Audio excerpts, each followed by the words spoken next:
what's really striking about this is that NATO officials are admitting that they've known for years that their own vetting procedures were not being followed, and that this has contributed to these killings. It's a spectacular admission. And it begs the question of why they didn't make these changes before. Finally, the problem grew to such a spectacular stage that they could no longer ignore it. And there's no way that Western publics are going to tolerate that Western soldiers are being killed by Afghan soldiers and police that the West is training on the scale that these events have been happening.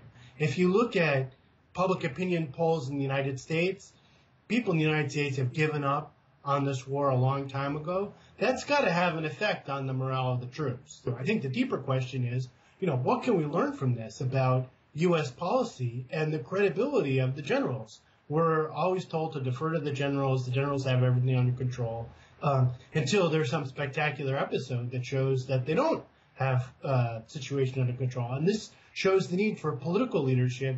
The ultimate responsibility lies with NATO. These were procedures that NATO knew were not being followed, and NATO didn't do anything about it. So the people in the West should be looking to the NATO officials and saying, why didn't they follow their own rules? And what should we conclude from that about Western and particularly U.S. policy? I think that is really where the focus of the West should be. And what are we going to do to change this policy, which is so clearly and spectacularly failed?